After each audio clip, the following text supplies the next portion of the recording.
on Sports Radio 1150 AM and 93.7 FM. The Zone. You know how long I've been on ya. Since Prince was on Apollonia. Since OJ had isotone. All right, well, I'm back. What's up, everybody? David Nuño here, TexAgs Radio, presented by David Gardner's Jewelers. Been gone a minute. I want you guys to catch me up. You can do that multiple ways. You can call us up on the BCSI hotline, or you can text us on the A&B text line, 979-693-1150. So I'd like to say, OB, and we start the Go Hour with Olin Buchanan, I'd like to say that I was off my phone for the most part, took a family cruise, but I wasn't off my phone for the most part. I listened to some radio. You guys. I kept up because the conference realignment stuff, to me, was like a Netflix series. I couldn't get enough of the news. And it was interesting because last year, we're in the middle of it all. Mm-hmm. We had to react in real time to the SEC adding 2 teams while we were there, and we had to, is it real, is it not, all the things that were happening. And I don't want to say we were part of the news, but we were reporting news as it was unfolding, as we were there at the epicenter of it all. This time, it's happening on, I believe it's, the news came out on the Friday that we didn't have a show, right? The Friday before 4th of July. Mm-hmm.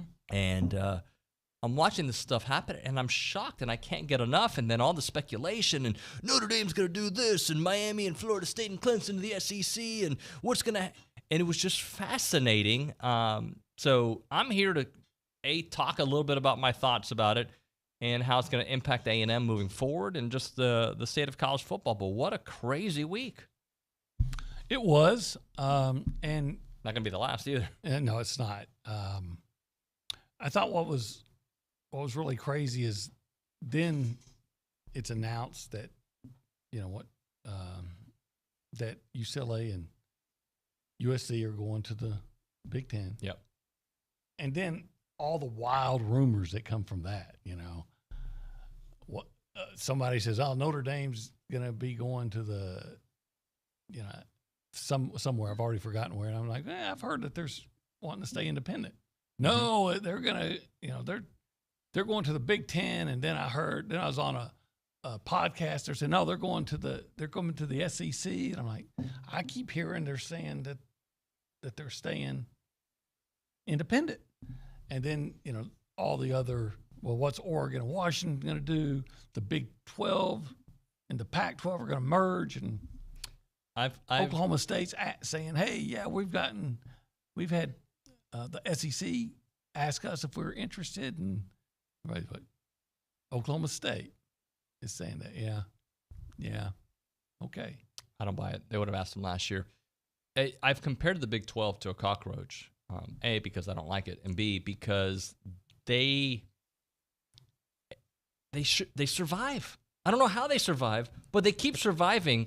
And I'm not saying they're going to survive this, but they're in better position right now than not better position than the ACC because they've got their deal. But the ACC is going to be poached. But I think the Big 12 doesn't have any schools that people want to poach, and they can add still. Yeah, now that Texas and Oklahoma are on their way out, if you were wanting to get a Big 12 school, who would it be? And my answer would be BYU. Yeah. They probably have, without a doubt, in my mind at least, they have the largest following. What about West Virginia? West Virginia is a small state, one of the least populated states.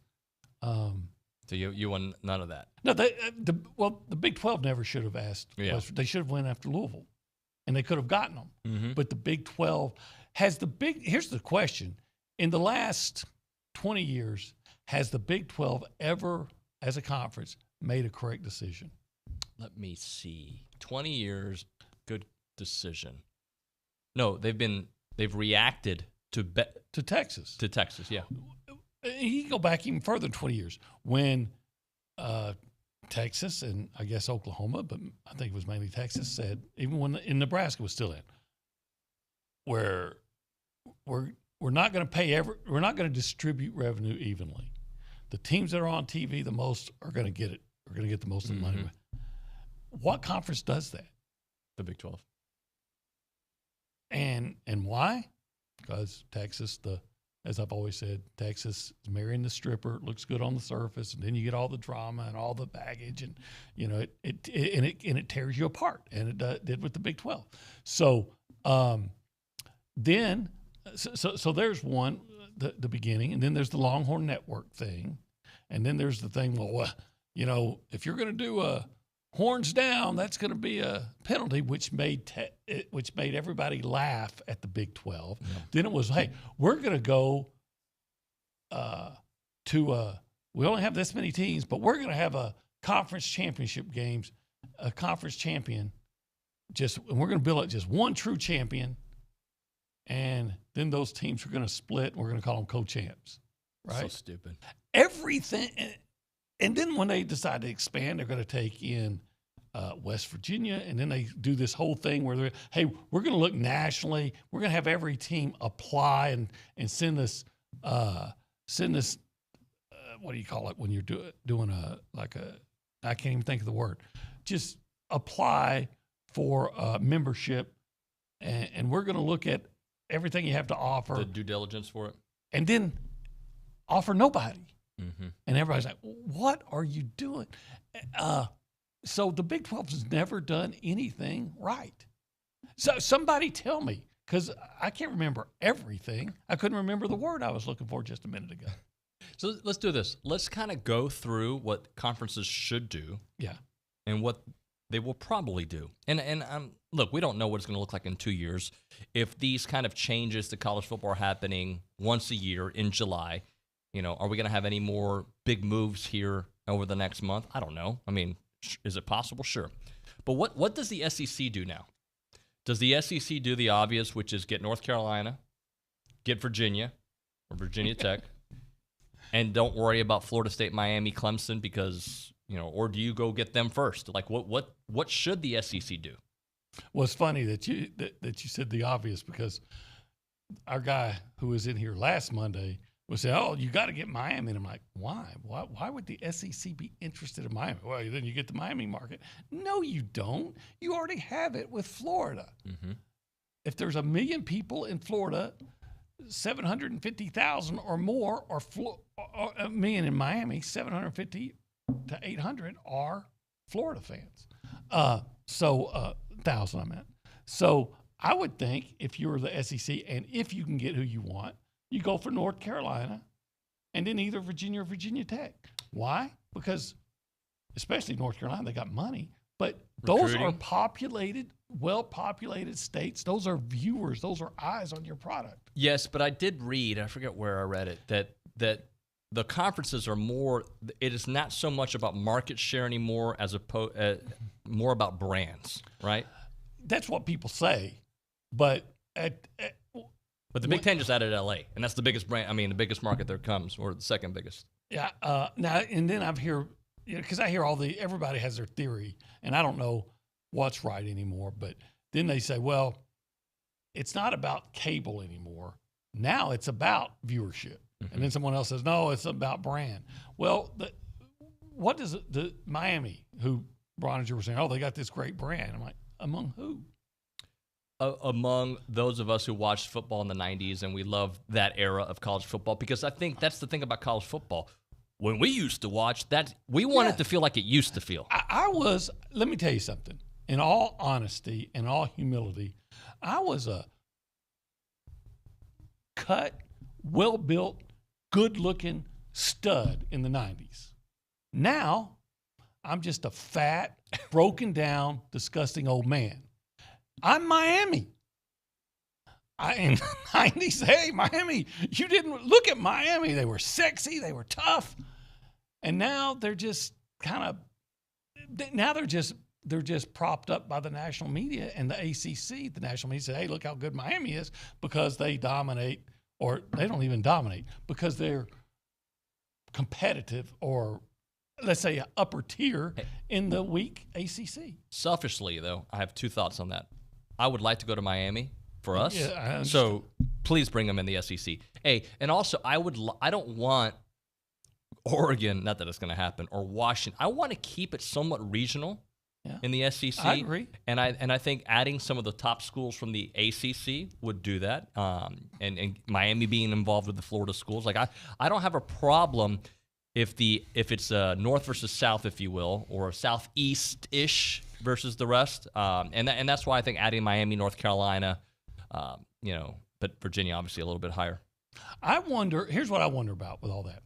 I wonder how the conferences, if you could really get to the people in charge and ask them the way they view Phil Knight, if it's not this thing like, you know what, I don't care how much money he has, I don't want to get involved with that guy. Yeah. Because Oregon, you would think, because I think they thought, hey, we'll ask the Big Ten if they want us, and just assume they will. Look, we got Phil Knight and all his money. We're Nike. And the Big Ten said, nah, no thanks for right now. Right. And I don't, you would think that Oregon would be this team that everybody wants now, and nobody seems to. Yeah, you would think so. If you're the SEC, does Arizona or Arizona State make sense to you at all? Not to me. Well, I guess Arizona State would, only because Phoenix is like the, fourth or fifth largest market in the country. Yep. And even though Arizona is in Tucson, I'm sure there's a lot of Tucson's one of the top 50 populated cities in the country. So I'm sure there's a lot of Arizona State fans there. So again, if you're looking to boost, not that you, or just to continue to add viewership, I guess in that way it does. But do you want to go into 3 time zones? I don't. I personally don't. But I also know that if you don't, who will? And unless there's some kind of agreement between the Big Ten and the SEC, like we're not going to go to 22 teams, or you just don't want to be on the outside looking in of some of these premier programs. If it's a foregone conclusion that Notre Dame will eventually end up in the Big Ten, or maybe they stay by themselves. By the way, I'm not against a little handshake deal saying, all right, Notre Dame, you don't want to join either of us? No problem. You're not in. I've always said that Notre Dame is like France. France is a superpower because the United States and the UK allows them to be. Yes, yeah, come on. You're with us. Notre Dame is as strong as college football allows them to be. If they want to play that game where, hey, we're only going to be an independent, we don't care. Fine. Go play in the other league. Move on. We're going to create our league, and we're going to have our playoff. And I'm talking about all these major teams. We're going to have our playoff, and we're going to have our national champion. And that's how it's going to be. Now, you can be a part of this or not. We don't care because, quite frankly, we don't need you like we did. You talk the program that was, studly and sexy 40 years ago, and now, okay, the national media and your brand will help you get into a playoff when you don't deserve it. But what you actually do isn't that impressive. South Bend, Indiana, huge market, said no one ever. Yeah, but I know. They got the national following. They do have a huge following. They got a network. Yeah, but again, are you going to make more money as an independent than you would in one of these huge conference deals? Right. I don't know. I'm not a. I say you don't want to play ball, no problem. We'll move on without you. That's what I would do. And that also brings up this other point. If it goes to a 40-team Super League, which by the way would mean maybe Oregon's out, maybe Washington's out, Texas Tech's out. Like there's a lot of schools that are out. Does that mean? And I don't think we have the answer here, but I'm just going to ask you, OB. Do they play the other conferences anymore, or are your games only in the 40-team Super League? No, I think you could play the other teams that, So you could still schedule a Texas Tech, a Baylor. You could still have that on your schedule. Sure, I don't know why you would. In fact, if in this scenario, if I was an athletic director, I get to be Ross Bjork in this scenario, it's 5 or 10 years down the road. And we have our own division now. And if I'm going to schedule a non-conference game that's not a Big Ten school, you could even schedule an SEC opponent that's not, quote, a conference game, right? Right. So, but if I'm going to do that, you know what? I think Cupcake.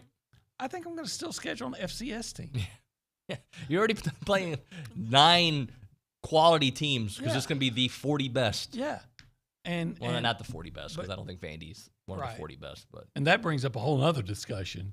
relegation, baby. Let's make it a soccer show. Let's go. Now, I don't even know that, but I would say you're going to have to, because Vandy is very open about, we get all this money and we don't put it back into athletics because we don't think our students really care. So we're going to line the pockets of other people. If you come as a conference, say, if you want to stay in this conference, you're going to do something about that god-awful basketball gym. You're going to, I know you're landlocked, but you're going to do something about your stadium, and you're going to show us a commitment to getting better in athletics, or we're not going to keep you. Right.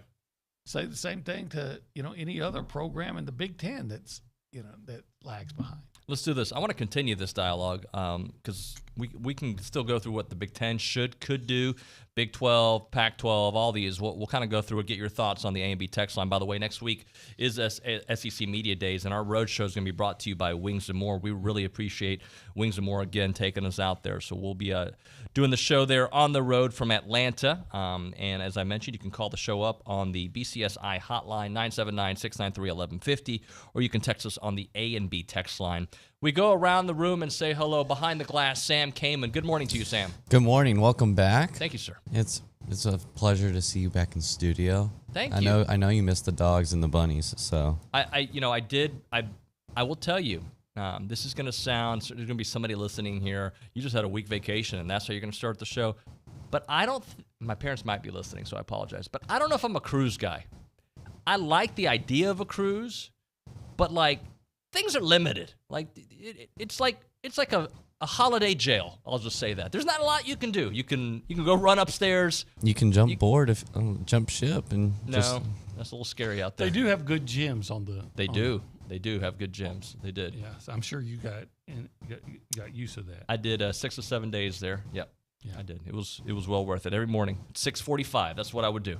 And the twins helped me out too. They were working out as well. What's on your mind this morning, Sam? This morning I'm just thinking about obviously the 4 teams that were rumored that the SEC was going after. I mean, North Carolina, Virginia, Clemson, and Louisville. And when you look at those 4, Louisville? I thought it was Louisville's Louisville. in there now? I don't think they are. I thought it What was is- North Carolina, Virginia, Clemson, and Florida State. Florida State, yeah. Florida State, not Louisville. But out of those 4 teams, not only are you improving football, but you look at baseball, Florida State's been a powerhouse. Obviously, North Carolina hosted a regional.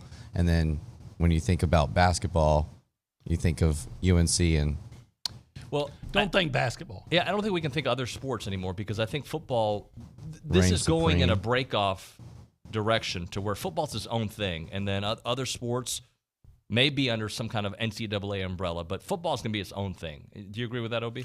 Not necessarily, because I think that if you break off and have your own division, then you can have your own basketball tournament, and where a team like A&M gets in instead of 5 teams from the Mountain West. Right. But don't want to keep beating that dead horse, even though it's true. But again, if that ever happens, your championship tournament becomes better than what's left. Hey, let's do this. Let's hit a break here because we're a little bit behind. We'll get to Tomas Romo when we come back with some news and notes. A little basketball note for you as well. Richard Zane sends me Notre Dame's NBC deal is worth about $15 million per year, but they also get an equal share of the ACC TV payout at $35 million. SEC schools were paid $55 million last year from TV deals. So even with their ACC money and their NBC deal, they're still making less than right now. Right now. Than SEC teams make. Right. Less than Vandy. All right, well, we're talking about the Association of Former Students. They've been around for such a long time, over 140 years. Your financial gifts have empowered them to be here, to be there, to be everywhere. And they've done such a wonderful job of giving former students and current students some great gifts to hear from the university. Scholarships, student assistance programs, Aggie Band, Silver Taps, Rain Day, class reunions, muster tailgate, traveling Aggies. That is what the association does. They give. The why they give is to help Aggies everywhere. They love helping the Aggie Network. It's the strongest network there is out there, and that's why I'm encouraging you all to check out IamTheWhy.com. This is a website dedicated to sharing Aggie stories, their unique perspective, their unique stories. They put it all on there, a collection of great stories, so you can see the why, so you can feel the why, and it's a great one. They've got some wonderful stories out there, like the fish drill team cadets share what it's like to compete and experience when they are announced as the national champions. You got the Aggie muster conversation with cadets talking about muster and what it means to them to be able to honor Aggies who have passed away. It is IamTheWhy.com, brought to you by the Association of Former Students, IamTheWhy.com. I'm Chelsea Reber with your community calendar on The Zone. The Texas A&M School of Public Health invites you to a COVID research seminar Thursday evening from 5:30 to 7 at the Brazos Center. BCS Habitat for Humanity is hosting its annual Bowl to Build tournament on Friday, July 15th from 6 to 9 p.m. at Grand Station Entertainment. Space is limited, so go online to habitatbcs.org to learn more and sign your team up today. Local law enforcement agencies are participating in a rowing competition to raise funds to support the Sexual Assault Resource Center. Battle of the Badges is Saturday, July 16th at Row House College Station. The event is open to the public. Visit sarcbv.org. For more information about becoming a master gardener, visit brazosmg.com. Sign up now for the Zone All Access email newsletter. Find out the guest lineups, the giveaways, and take advantage of exclusive contesting and deals. Sign up now at zone1150.com. That's your community calendar. I'm Chelsea Reber on The Zone. We're here with Jason Rollo of Rollo Insurance. Jason, when we say the difference is real, what does that mean? Well, first of all, when we use the term real, we're speaking about being genuine. And I think that anyone who does something in a good way has to be genuine. But also when I think about the term real, I think about rates, education, assets, and life. Many people think that insurance is about rates. Although that's important, it's actually about education of what you're buying to protect your assets, and we want to do that for the life of the client. For more information, go to rolloinsurance.com/TexAgs. If you have a debit card, you're used to spending money. But what if your card actually ended up earning you money? That's not exactly normal, but that's what you can get at A&B. It's called Kasasa Cashback Checking. Don't mind the weird name. What you need to know is that it's a free account with cash rewards. Use your debit card for everyday purchases, and we'll pay you cash back every month. If that doesn't sound like normal banking, well, guess what? We're not a normal bank. So contact A&B today and ask for Kasasa or visit ANB.com. Equal housing lender, member FDIC. Looking for more ways to save money? Aren't we all? Jenny here. Shop your local Big Deals online store. You'll find gift certificates to all kinds of local businesses, places where you already shop, restaurants you already love, and great local entertainment. The best part? All of these gift certificates are on sale at discounted prices. Get them for yourself or buy them as a gift. Shop and save. You'll be glad you did. AggielandBigDeals.com to save big. AggielandBigDeals.com. The Louis Bellina Show and Field of Family would love for you and your family to have the bestest, greatest summer ever. Enter now, go to zone1150.com, and you can win a Texas Summer Survival Kit. Go to Fiesta, Texas, Six Flags. Go to Cinemark Theater. Go to a Brazos Valley Bombers game. Win a gift card to Superior Auto Service and Field of Family. Enter now. You can win Treat the Family to a Texas Summer Survival Kit. Go to zone1150.com.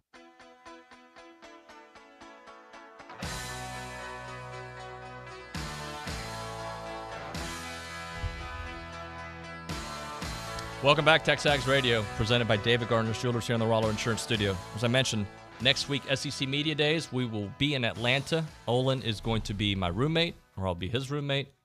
It's going to be fun. Earplugs. Yeah, I need to invest in that. Yeah, you do. I need my sleep. Is it that bad? The wife says it is. Yeah. I mean, I stayed up all night once to see if I snored. I didn't snore once. Not while you're awake, right? But the wife says I snore. Yeah. Terribly. Yeah. That's an old Three Stooges joke, by the way. I may record it, play it on the air. You never know. You never know. It's from what she says, it's pretty terrible. I've woken up more than once to find her, in the guest room. Yeah, there's no guest room where we're going, buddy. I'm gonna have to stick through it. It'll be fun. If you want to be a part of the conversation, you can do that on the BCSI hotline 979-693-1150, or you can text us on the A&B text line 979-693-1150. We're gonna have Gary Blair in studio at 9:05. I'll tell you the reason for that here shortly. We're also going to have Phil Steele calling in, philsteele.com. The magazine's out. He always brings it. You can get that at Barnes & Noble or on philsteele.com. Then Braden Gall will join us as well. I know Braden. Good peoples. You used to do work we with used him, to right? work with, yeah, we worked. By the way, you don't. I'm just going to throw this out before we get on. Because this. So I see that somebody from SI, Sports Illustrated, projected A&M to finish 8-4 this year. Yep. Do you know what Sports Illustrated on their early top 25? You know where they have A&M ranked? Where? Number 6. So they're number 6 now, but they expect them to finish 8-4. You're like, does Sports Illustrated even know what they're doing anymore? So we're going to predict this the number 6 team, and they're going to finish 8-4. So we'll do this in the next segment because I went through this exercise with my brother Alex. We had a lot of time to talk, right? Yeah. And he's like, he doesn't follow it as closely as we do. I mean, he follows it, but not like. And he's like, why are we going to be good this year? Because the battered Aggie syndrome pops in. We're going to lose a game or two that we should win. And I kind of went through the schedule and was like, well, tell me, are they better than you? Are they? And so we can do that on the other side of the break because I think sometimes here with the SEC Media Days coming up, we should remind people this is why there's these expectations from a talent perspective. And also the teams that you're playing that you're supposed to be scared of. Oh, Arkansas is so good. And, Ole Miss is so good. I'll tell you the same flaws that people are telling you about A&M, about them. So we'll do that. But let's go to the news and Social Center. Tomas Romo, you've been gone a minute as well. I've been gone. You were on a cruise and I was in Florida. I'm still kind of surprised why you didn't like the cruise. You're on a boat. You're on a boat. You just relax, David. You just got to relax. I didn't hate the cruise. I like to do things. And wait, what couldn't you do on that boat that you wanted to do? I'm not a big shows guy. Like, Saturday Night Fever. Great show. And in fact, I will say this. Every show that I went to reluctantly, because I went to a lot, I always enjoyed the experience. And then, I felt I was a little cultured. Hey, I just saw a play. But it's just not what I would prefer to do. You didn't want to go dancing? Nah, I'm not a dancer, bro. Really? No. That kind of surprises me. Not a dancer. Yeah, it kind of surprises me. Right? You would think he could dance a little bit. No, yeah. I have no dance. No dance. No two-stepping, no cha-cha-cha. You didn't go shoot hoops? I did not go shoot hoops. They had mini golf? They did. I didn't do that either. I didn't do that. What'd you do? Just sit there? I'm confused. Yeah. He's one of the sharks in West Side Story. All right, I'll tell you. Spinning around and jumping. This is what I did. I worked out in the morning. Okay. Then I went to the pool. Yeah, I did 2 days. I did do 2 days. Of course you did. I went to the pool for 2 or 3 hours. We did trivia on the boat because they have these little, they did Marvel trivia. I got 19 to 20. Yeah, sure. They did Star Wars trivia, 15 out of 20. They did 80s music trivia. And as a family, we did it together, 90s. So we did a lot of those trivia games. We did the shows. When we got to, where did we go? We went to Cozumel. We went to the beach. We, shopped a little bit. So I did things. But I feel like when you travel back, I think it's a 3.5-day travel back. It's just like Groundhog Day. It's breakfast, pool. Did you eat one of the Guy Fieri cheeseburgers? I did not have one cheeseburger the entire trip. See, David, I think this is where you messed up. You went on a cruise. Yep. And you didn't enjoy yourself. Oh, I did enjoy myself. I think you enjoyed yourself, but you didn't go all out. I gained 4 pounds. When I go on a cruise, I'm all in. I'm all in on the cruise. I had dessert 3 nights. Okay. Olin, am I supposed to be impressed that he had dessert for 3 times? I had pizza on 5 different occasions. 5. Their pizza's good. Pizza on the boat a game changer. The bomb. It is. Pizza on the boat was great. You've been out of Galveston, right?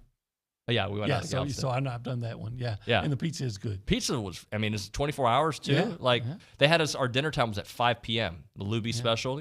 My dad's 90, going to be 92 in a couple weeks. So we had the early dinner. So at 9 o'clock at night, we're all hungry again. So we would get the pizza. So we did that. I lived it up. I just don't drink, and I would just rather drive places and experience, not just see the ocean. Just see the ocean. I know. I'm different. Yeah, no, I'm with you.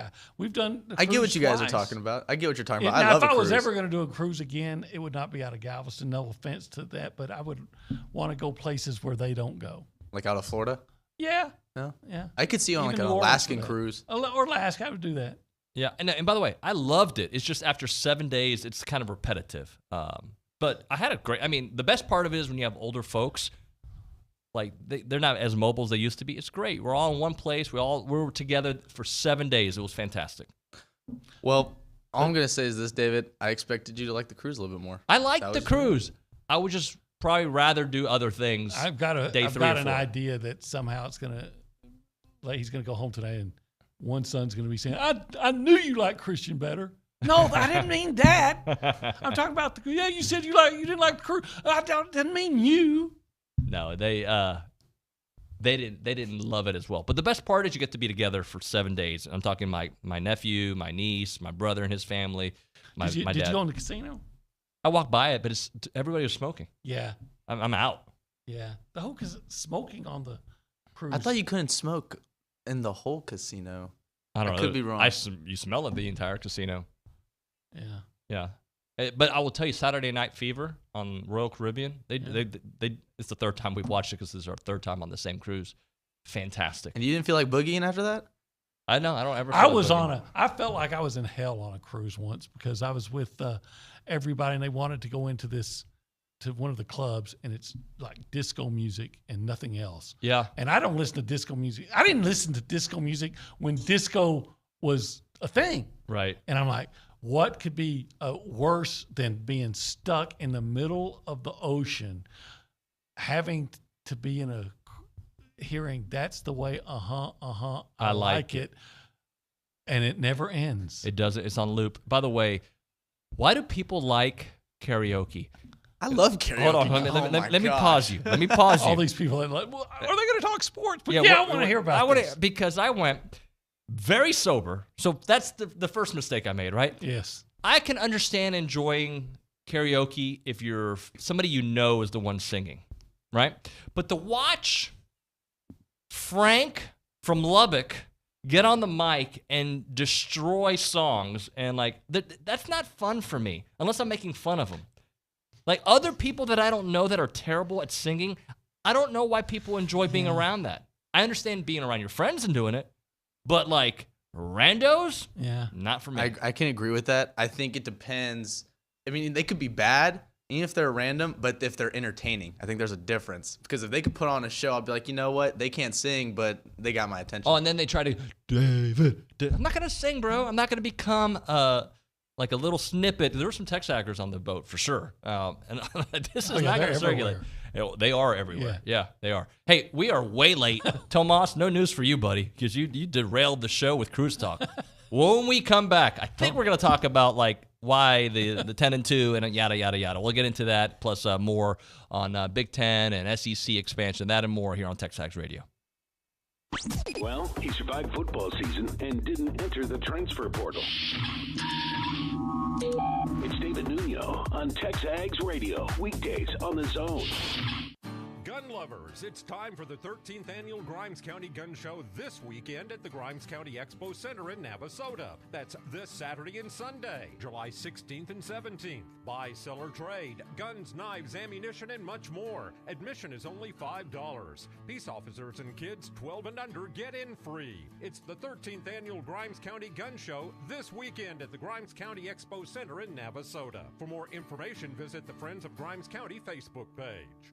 When your diesel truck or construction equipment needs DEF, WPI has the best price in town. Only $12.99 for 2.5 gallons.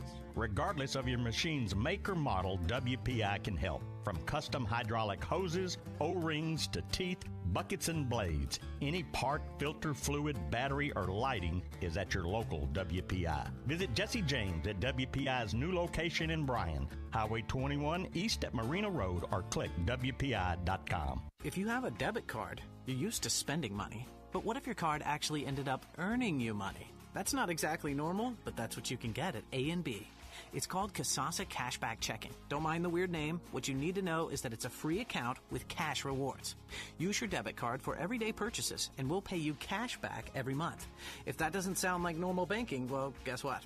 We're not a normal bank. So contact A&B today and ask for Kasasa or visit ANB.com. Equal housing lender, member FDIC. Looking for more ways to save money? Aren't we all? Jenny here. Shop your local Big Deals online store. You'll find gift certificates to all kinds of local businesses, places where you already shop, restaurants you already love, and great local entertainment. The best part? All of these gift certificates are on sale at discounted prices. Get them for yourself or buy them as a gift. Shop and save. You'll be glad you did. AggielandBigDeals.com to save big. AggielandBigDeals.com. Our publications reach every corner of the Brazos Valley, and we want to partner with you in sharing your message with the community. You may recognize a few of our Bryan Broadcasting publications. Best of the Brazos Valley. Brazos Life, the annual manual. Welcome home, Brazos Valley. Brazos Family. Brazos Wellness. Brazos Valley Bride. Peace, Brazos Christian Life. With the combined power of 7 magazine titles, 11 radio stations, and digital solutions, Bryan Broadcasting Publications can help you be heard. Call 979-695-9595 to learn more. Hello, popular sports talk host Chip Howard here, reminding you I'm not around much in the summertime. So while I'm out enjoying the good life, please show some respect for the fill-ins. I realize it's not quite the same, but most of them are trying. Look, I'll be back when the weather cools down and the sports heat up. In the meantime, keep it right here on the station that plays all your hits, The Zone, 1150 AM and 93.7 FM.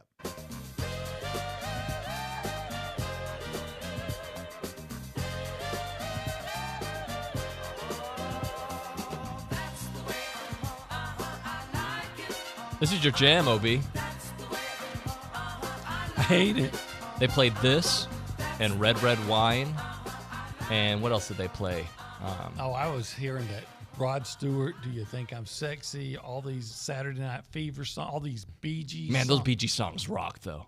In fact, Bee Gees radio for the next hour. Sorry. Yeah. Hey, it is TexAgs Radio. We are presented by David Gardner's Jewelers. We are here in the Rollo Insurance Studio. So a text message came in from Johnny in College Station, and I'm going to read it. Sorry, Tomas, you've been, what's the word here? Downgraded? Downgraded. Yeah, you've been downgraded. David, are you going to SEC Media Days? And then there's one before that says, why is David not going to Atlanta? Hell, it's his show. He needs to be in the mix and mingle, not that Richard guy. Richard's going. We're all going.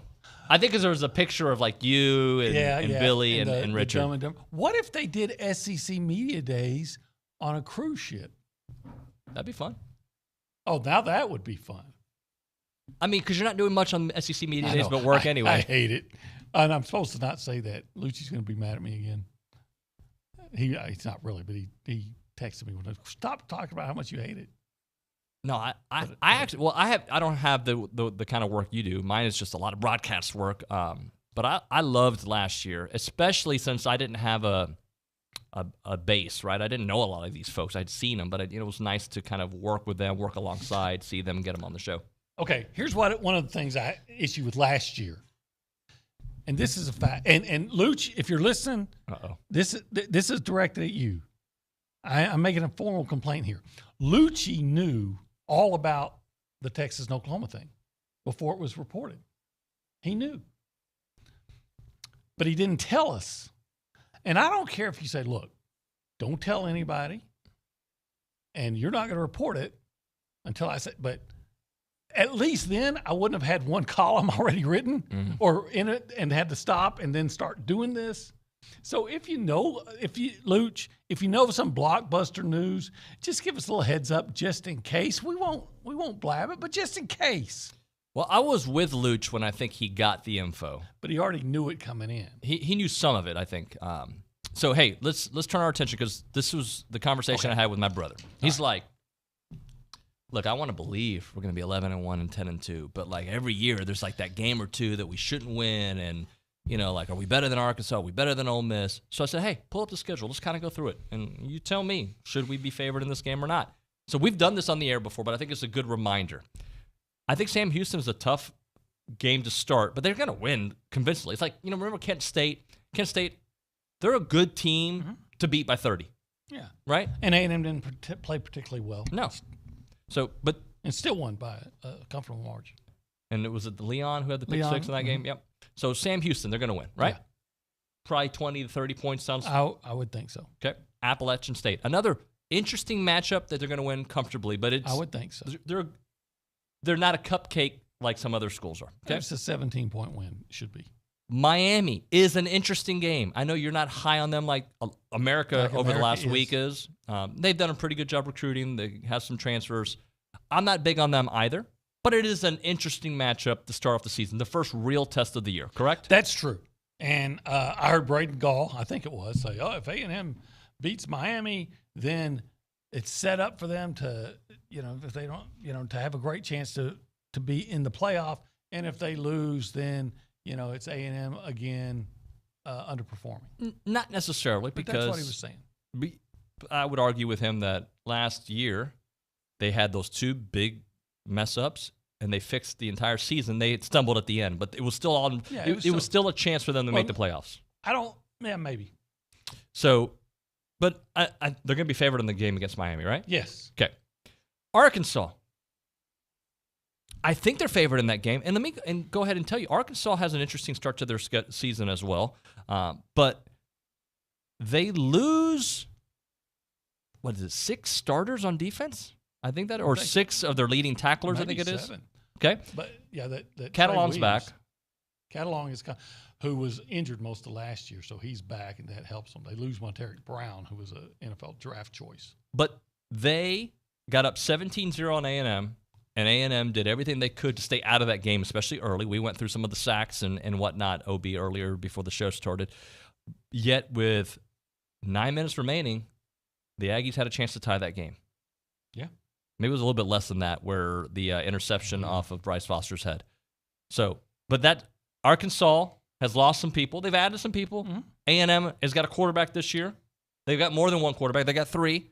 So I think you're going to be favored in that game. I would suspect that to be the case. I'm higher on Mississippi State than most people because I think they're returning most of their team, and for that reason, I think they're and going to Starkville is hard. But then I went through their schedule. It is not an easy schedule. So all that, and they got Georgia on their schedule. They got A&M on their schedule. I mean, they obviously they have A&M on their schedule, but that's not a cupcake schedule. A&M, even in Starkville, tough place to play. They will be favored, correct? Yeah. By the way, I want to point out something. Oh, go ahead, and I'll point it out later. Okay. But so far, they should be, what is that? 1, 2, 3, 4, 5-0. They should be. I think there's a great chance for A&M to be 5-0. They don't give anything away. Alabama. Okay. I'm not going to tell you who's going to win that game today. I understand why people think Alabama's going to win the game. But if A&M destroys Miami 30-3 or whatever, right, and they're cruising along, okay, people are going to start picking A&M in that game. But let's say they're not. South Carolina, they got Spencer Rattler. Okay, A&M destroyed them last year. I don't think it was just the quarterback. I think A&M is a far superior team to South Carolina, even at home with Spencer Rattler. It's another game that they should be favored in. Ole Miss, they don't even have a quarterback figured out. They've got a lot of transfers, but just throwing people together does not mean you're going to win. Is it Luke Altmaier? Is it, what's the other dude's name? Jackson Dart? Jackson Dart. They don't even know, and they're not even that impressed with what they have. They have an easier schedule, so they're going to look better than they really are. They're going to hit a roadblock when they play A&M. I think they can start off 7-0 if I remember. Well, again, you got to be the best team that day. Yep. And I think where you're going is, unless A&M just gives something away, and there's always going to be a game or two that you don't play to the level that you should play, and then but you hope you can pull it out. And then there's always a game or two where your opponent is playing over its head, and can you survive that storm? But if A&M doesn't give these games away, then I agree with you. And 11 of those games, they strike me as being the superior team. You get Florida at home. I think Florida's better than people think they are. I still think you beat them. First-year head coach, new transfers. I still think it takes time for it to gel. You got them, at Kyle Field. You got that one. I think Auburn's a train wreck. Some people, but as you've pointed out on this show, Auburn's the kind of team that when you think they're terrible, they'll be pretty good. And when you think they're pretty good, they'll be terrible. It seems that way. And A&M to some degree. UMass? I like A&M against UMass. Yeah, I think they may win a nail-biter. And then you finish your season, obviously, with LSU. I don't know what to expect with LSU. They lost a lot of players. They added players. I don't think they're A&M good. And I think it's going to take a couple years. Well, that's a perfect example. I was talking about A&M was the better team last year and, did not make the plays when they had to make them. Sometimes, we're not going to review the game, but I can tell you 3 or 4 plays that I could point to and say, A&M should have won that game if you make this play. Right. And they were the better team, but they did some things. It's not what they do physically sometimes that kills A&M. It's like in the last minute of the game and I have a coverage bust. Right. You know, when are you going to be more, or the last minute of the half, and I let a 5-yard pass turn into a 60-yard touchdown because I didn't make the best effort on a tackle. That's what A&M has to do, is eliminate those self-inflicted wounds. Absolutely. So you look at that schedule, and okay, they have a game or two that they don't. When A&M, we know this about them the last few years with Jimbo. It's going to come down to the fourth quarter, right? A lot of these games this past year came down to the fourth quarter. They all did. Mississippi State, Arkansas, LSU, Ole Miss. All 4 losses, you were within striking distance of tying or winning in the last few minutes of that game, right? So yes, despite and quite frankly, I'm thinking this year should be a year where you don't have as many games that are competitive going to the fourth. You're at a point now where you should be bringing your reserves in the fourth quarter. So I say all this to calm people's nerves down that have a little BAS and people concerned about the way we're recruiting right now. And look, we just came off the greatest recruiting class of all time. Came off a season with mediocre quarterback play at best and had a chance to win 9 or 10 games. Okay? Mm-hmm. The LSU game was robbed. Sorry, it was. It is what it is. It counts as a loss, but we all know it would have felt different had Damani's strip counted. Mm-hmm. Should have counted, but it didn't. So we'd be talking differently. And by the way, a 9-win team, maybe COVID feels differently going into that, to whatever bowl game you're going to. It could have been a 10-win season. Just saying, that play cost you two wins, in my opinion. Well, I even think if we play the if game all day long, but if what's his name, Damon Demas holds on to a touchdown pass, you've got the lead in the fourth quarter against Ole Miss, and then the play calling that resulted, I should say, in a pick six and then an easy touchdown changes. The play calling changes. Now, I just want to bring this up about Miami. Here's their different team, I guess. And no disrespect for Mario Cristobal, but people are acting like this guy is the Cuban Bear Bryant. What has he done? He recruits. That's what he does. What has he done as a head coach? Nothing. So, he may be great someday, but here's their 4, based on last year, here's their 4 non-conference games. They beat Central Connecticut 69-0. Okay. They beat Appalachian State, who A&M plays, 25-23. Oh, close. They lost to Alabama 44-13. And they lost to Michigan State 38-17. They finished 7-6. That was their non-conference games. And so, they lose to Virginia, they lose to North Carolina, they lose to Florida State. Now, what was the really good team among? So, I'm not saying they won't be better, but all the hype about Miami, somebody has to sit me down and explain to me why they're going to be significantly better. Hold that thought. We'll continue that on the other side of the break. Plus, we're doing our top moments since I joined the show. July 6th was my date. I was out of town, so not that we're going to celebrate or post anything about it on social, but we are counting down the top 10 moments. We'll do that when we come back here on TexAgs. I'm Chelsea Reber with your community calendar on The Zone. Shop for Casa Kids, which runs through July, provides back-to-school clothes for kids in foster care in all 7 Brazos Valley counties. Find more information and drop-off locations at vfcbrazos.org. The Keep Brazos Beautiful Annual Awards Luncheon is Thursday, August 11th at the Hilton in College Station. To purchase tickets or for sponsorship info, email allison@keepbrazosbeautiful.org. The Bush Library invites you to a summer film series featuring Invictus, Friday, August 12th by the pond. Games and food start at 7. The movie begins at sunset. Find out more about current and upcoming events and exhibitions at the University Art Galleries in the MSC. Go online to uart.tamu.edu. You can listen to The Zone online at radioaggieland.com. Listen to TexAgs Radio, The Louis Bellina Show, Chip Howard, or ESPN Radio, plus all your favorite A&M teams online at radioaggieland.com. That's your community calendar. I'm Chelsea Reber on The Zone. Howdy, this is Steve Bledsoe, fighting TexAgs class of '83, with some exciting news. VeriBank is now open with our new full-service location on Highway 6 in College Station. With personal bankers, business bankers, VeriBank has everything you need in one convenient location. Come see for yourself where genuine banking is waiting for you, and you can bank on it. Visit VeraBank.com today. That's VERA Bank.com. VeraBank. Member FDIC, Equal Housing Lender. If you own construction equipment and need replacement rubber tracks, now's the time to get $200 off your next set of rubber tracks at WPI. Regardless of your machine's make or model, WPI can help. From custom hydraulic hoses, O-rings, and depth to teeth, buckets, and blades is at your local WPI. Visit Jesse James at WPI's new location in Bryan. Hurry in. $200 off rubber tracks in soon. Highway 21 East at Marino Road or click WPI.com.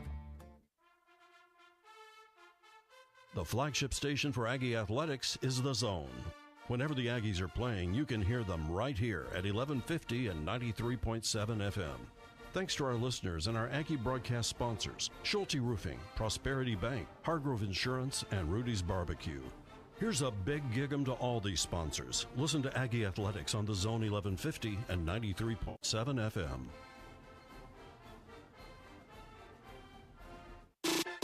Keyshawn Johnson, Jay Williams, and Max Kellerman. I'm a Buckeye fan. My mom and dad went to school there. Like, my mom's from Elyria, Ohio. I need to be on the field when Ohio State beats USC because I need to see Key's face. There will be new rivalries that will be born from this. It still is going to take a minute to get acclimated. Spend your mornings with Keyshawn, Jay, Will, and Max, powered by WC Tractor. Mornings from 5 to 8 here on The Zone.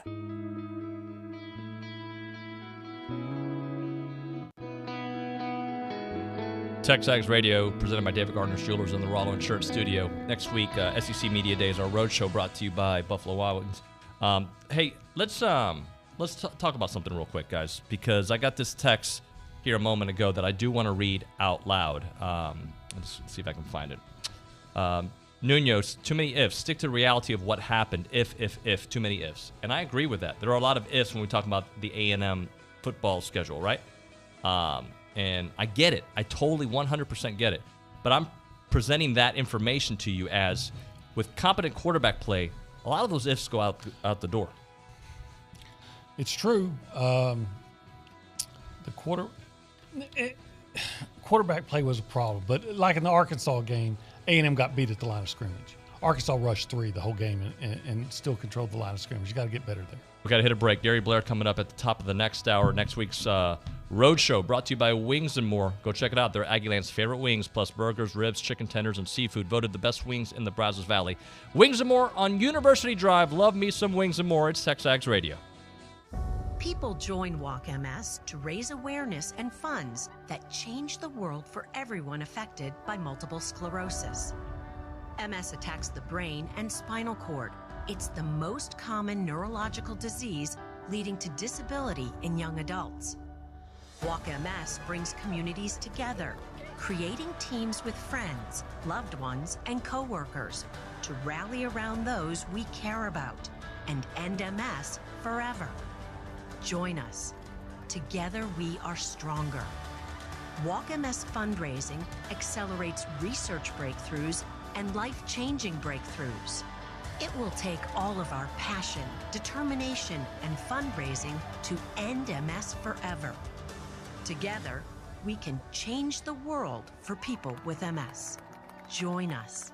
Register today, start a team, and raise funds at walkms.org.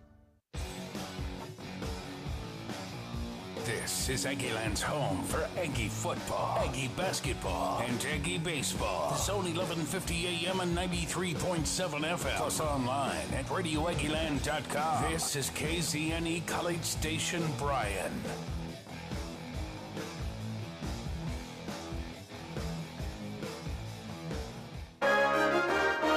From WTAW, I'm Chelsea Reber with a news update on The Zone. Regular operations resumed today at both College Station city swimming pools. That follows the near drowning of a 5-year-old boy on Saturday at Adamson Lagoon.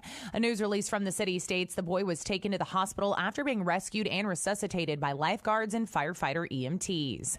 Jury selection was supposed to start today in the Brazos County District Court criminal trial of the Iola man who is charged with last year's mass shooting at Kentmore Cabinets in Bryan.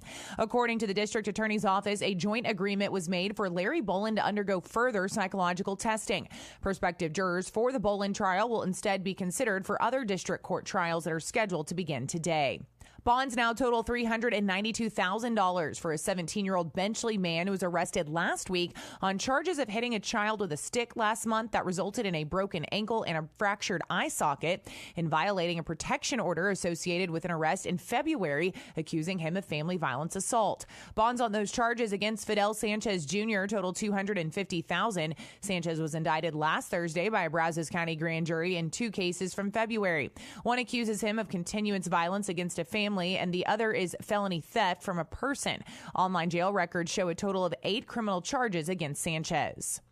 College Station property owners can be fined for watering at the wrong time because there is a drought. But Water Resource Coordinator Jennifer Nation says no one has been fined since the City Council enacted in 2019 banning watering during droughts between 10 a.m. and 6 p.m. That's the hottest part of the day, and you're going to waste water, whether you're doing it in January versus June. Nation says fines could come into play if the illegal watering becomes a nuisance. For example, algae on the sidewalk or hazardous conditions due to water over the sidewalk or something, then that's why we have the ordinance enforcement behind it. The ordinance, which is complaint-driven, has fines that start at $25. I'm Chelsea Reber on The Zone. Does your bank know your first name? At Normandy State Bank, they do. Normandy State Bank is locally owned, controlled, and operated. This local personal touch means banking decisions are made on site the same day you request it.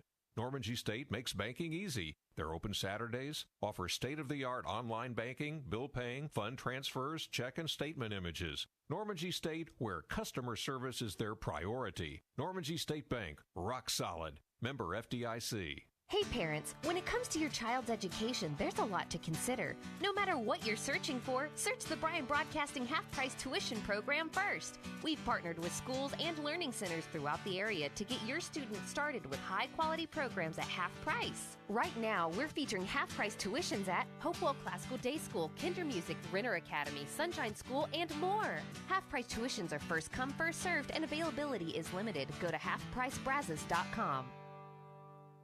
Good morning, sports fans. I'm Zach Taylor with your Aggie Sports Minute on The Zone. The Sports Minute is brought to you by Hilco Metal Roofing and Supply. Call 936-825-0500 or click HilcoSupply.com. There's a new addition to the Texas A&M softball staff. It was announced late last week that head coach Tricia Ford has named Hunter Veach as the program's next director of player development. Veach previously served as an assistant at the University of Alabama, Birmingham, and is reunited with Aggie assistant and former UAB head man Joe Guthrie. Texas A&M's 12th Man Productions has won an Outstanding Game Production Award from the Sports Video Group. The Aggies were commended for their coverage of A&M baseball's 6-5 victory over Ole Miss back in 2021.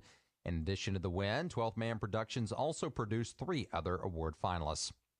And the Brazos Valley Bombers split their series at Acadiana this past weekend, besting the Cane Cutters 5-1 Friday before dropping Saturday's finale 10-6.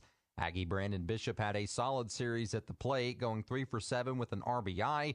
The outfielder now ranks second on the team with a .316 batting average. The Bombers also sit at 20-9 overall this summer, 2.5 games ahead of Acadiana for first place in the Texas Collegiate League. The guys will be back in action this evening when they host the Cane Cutters at 7 o'clock at Edible Field. Broadcast will be right here on The Zone. And that's been your Aggie Sports Minute, brought to you by Hilco Metal Roofing and Supply. On The Zone, I'm Zach Taylor. Looking for podcasts of TexAgs Radio, The Louie Bellina Show, or Chip Howard? Look inside the Pod Center at zone1150.com. Don't miss a single guest or moment. You can download or subscribe to any and all of your favorite shows inside the Pod Center at zone1150.com. There's also a special selection where you can find select interviews from David, Louie, and Chip. Look up Zone interviews inside the Pod Center at zone1150.com. Download or subscribe, but don't miss out. Check out the Pod Center at zone1150.com.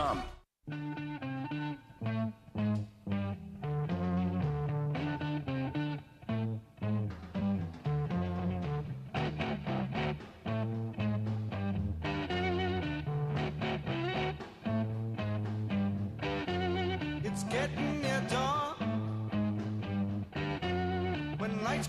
tired eyes.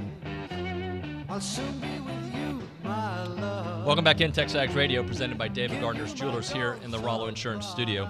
Next week's SEC Media Road Days are brought to you by Wings and More. Cannot wait to head out to Atlanta to be breaking things down. So before we started this segment, I went upstairs to get some coffee because we got a great guest in studio. And I was given a little card. So I wasn't here last week to celebrate my 1 year with TexAgs, but it was July 6th, and I read a card from the staff. It was so great to see you. So thank you very much to all the folks who filled it out, and just for you listeners for making this an amazing year. Because it is the summer months, and we're trying to figure out what are we going to talk about. We're talking about the best moments of the last year since July on, and we're kind of counting them down. And today we are celebrating Gary Blair's time at Texas A&M. Not his retirement, because I missed the guy. I told him that as he walked in the studio, but the amazing run he had, the chemistry that we developed on the show that started way back in 2005, a little brief break, then started up again this past year. Gary, welcome to the studio, my friend. It's good to be back. The heat doesn't bother me as long as you play golf early in the morning. Well, so I was out of town last week, and the weather was hot. It was in the 90s. I got here to town yesterday. It was 105, and I could feel it off the concrete. No, but you've got to get outside, whether you're walking for exercise. I think jogging is over with. In fact, my wife usually plays pickleball on Monday night. I don't think I'm going to let her out tonight. You still got to get outside. You can't stay inside the whole time. And I'm going to get out. I play golf in the mornings. I try to walk every now and then, but it's time to. There's too many things going on. The best thing about right now are the students are not in town clogging up the highways. Yes, yeah. And so there's no traffic out there, and that I like. But I know the retail and the restaurants, they miss the students. Yeah, I don't miss the traffic at all. Getting to work has been a breeze recently. It's been nice. So you look refreshed. How is retirement? People ask me that every day, and what I'm trying to do, this is still more of a reflection year than anything. I'm trying to get halfway organized. I'm trying to say thank you every day to the people that have helped me along the way. I'm trying to get organized from the 5 different schools that I've worked at. I've got publications everywhere. We're trying to redo my study and game room, and I can't get through it because I start reading about it. Well, when things happened, it goes so fast, you just say, hey, that's nice, put it aside. Right. Now I'm going back, reading every one of the 12-man magazines, finding the ones that were relevant to women's basketball, saving them. The letters come in. Sometimes I might be 5 years later, but I'm going to return that response back to you if you sent a letter to me. And then getting through the tech world, I'm still a little bit slow on that. But reflection is a good time instead of procrastination, which I've done for a long time. And a lot of golf?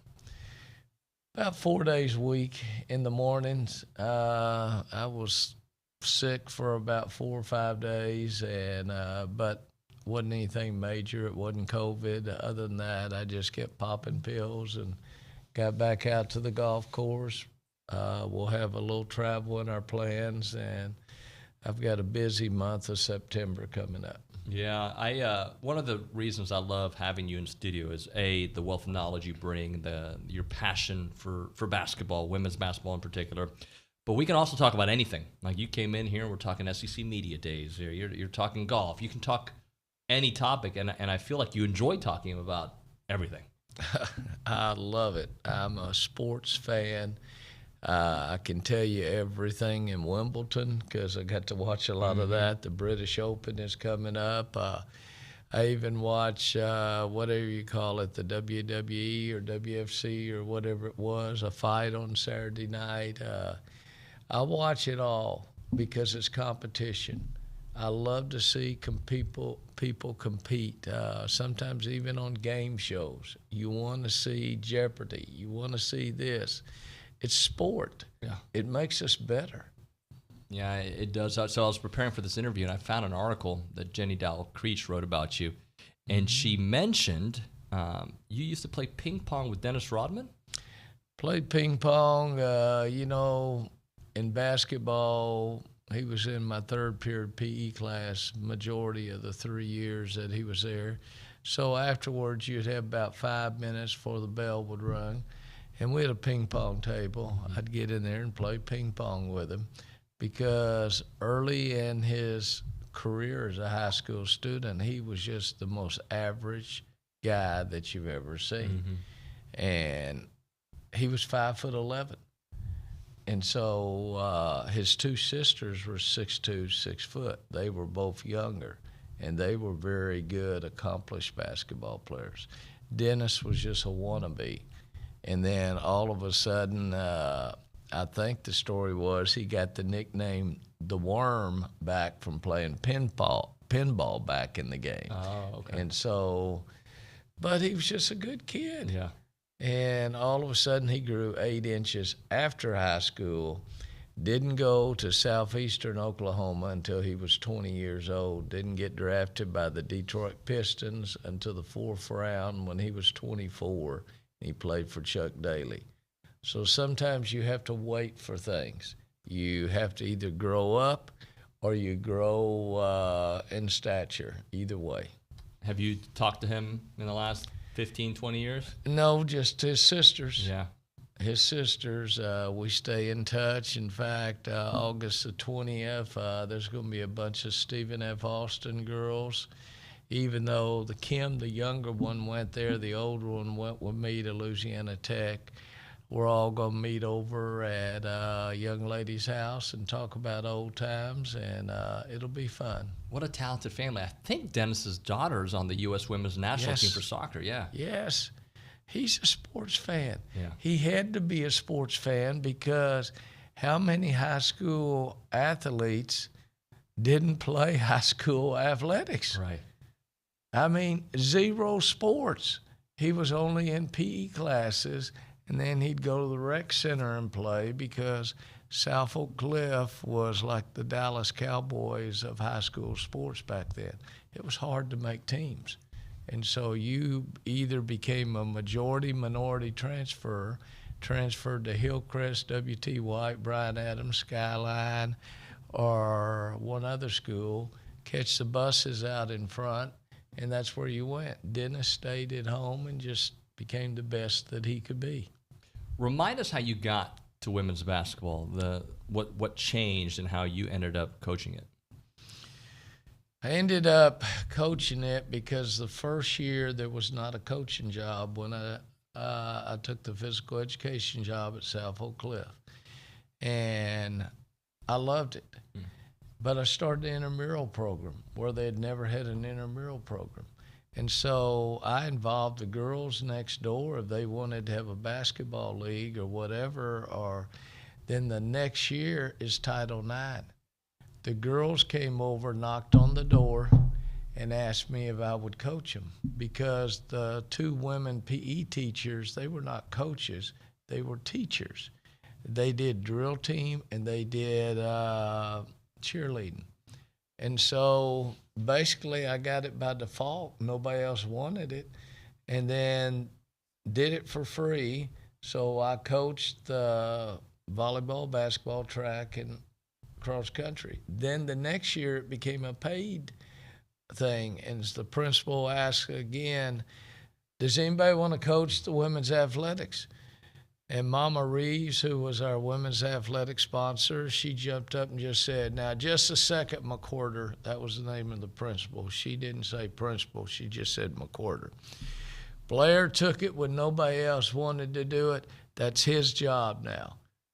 And that's basically, I'm a product of Title IX and young ladies standing up for me saying, I want to be coached not by a man, but by somebody that cares. Isn't that amazing, too, how that moment changed your entire life? Oh, huge. And then we kept winning. We'd win in every sport. I was the head coach of all 4 sports at the time. That's all we had. because women's athletics was being played back in the day in the Duncanvilles and the Sweeneys and the Canyons and the Spearmans 6-on-6 ball.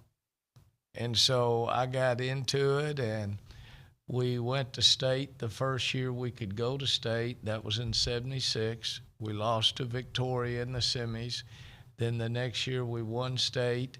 Our men won state as well. First time an all-minority school had both went to state and won state, 77.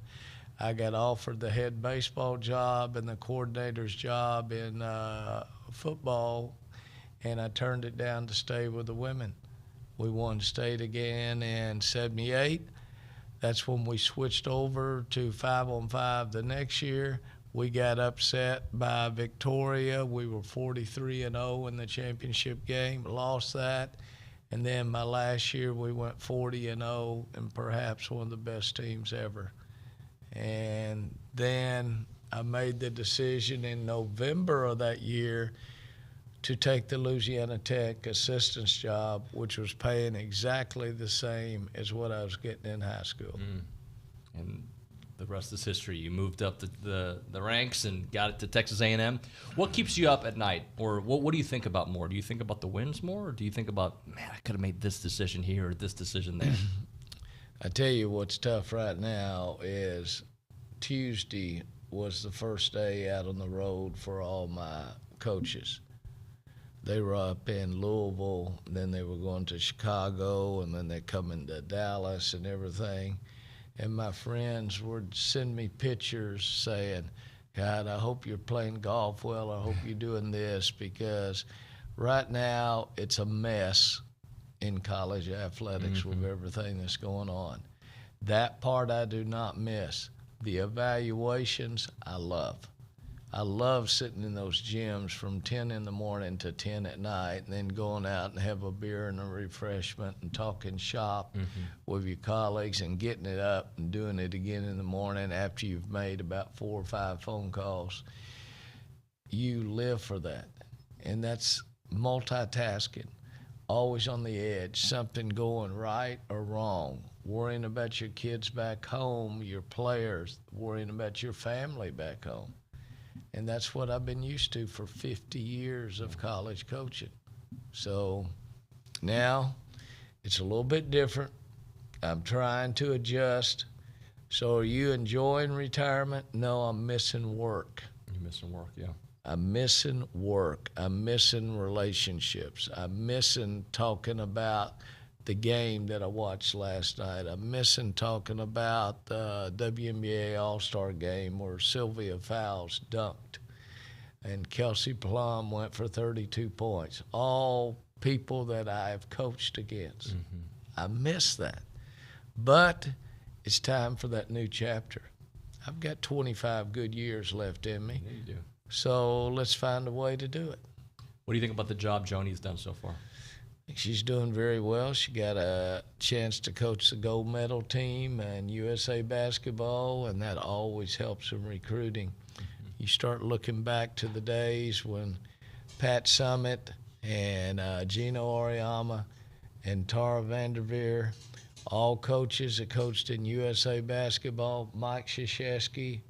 It carries on in recruiting because you're working with the top players in the country, and they're learning to see why you're one of the top coaches. And so it's a win-win situation for Joni and for the kids that are working under her.